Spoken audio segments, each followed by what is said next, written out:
My name is Woody Mister. I get information. I solve problems. I've worked for government agencies. I've done the dirty deeds. I've lived the covert lifestyle. I'm a technical consultant for the Splinter Cell games. I'm the real deal, and you'll never know I was there. It's deniable. Covert operations are definitely deniable.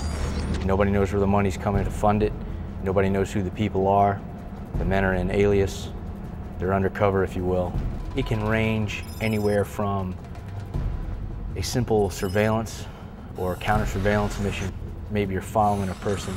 Then it can go be as big as a huge operation, a huge raid or mission into a denied area behind enemy lines, extract a certain individual, snatch them, if you will, eliminate a threat, take out a target, a bad guy, or some other type of target material. Maybe you're going in to snatch some sort of nuclear material, but it's important enough that they're sending bodies in there. They're risking a lot of money and a lot of human lives to do it. There's a lot of times where missions come down at the last minute. You're asleep. You get beeped in the middle of the night. You got to tell the wife and kids, I'm out of there. You just told them you were going on 3 weeks vacation to Disney World. Now you're not going anymore. Why? Because you got to roll out. We call it getting fragged. The timeline is shortened down to within just several hours, maybe just several days.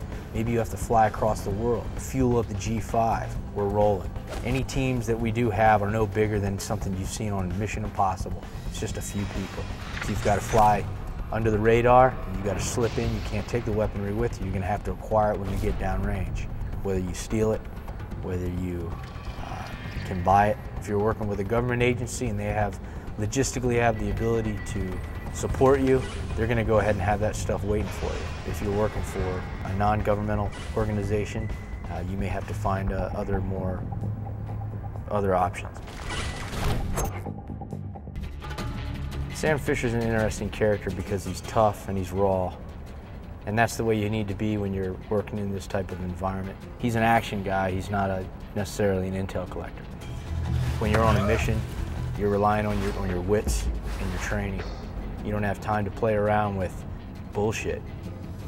Ubisoft didn't develop Splinter Cell based on me, but the character of Sam Fisher mirrors a lot of my life. And I can identify with the character very much. Said a lot of the same things that he said, and thought a lot of the same things that he's thought. Probably my favorite cinematic or my favorite moment at the end of the first Splinter Cell was when he's sitting there with his daughter and the idea of him retiring was on the plate.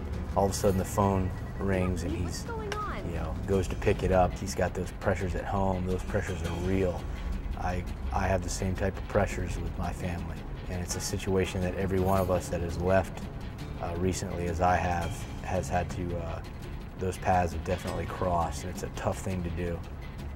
You're an action guy forever.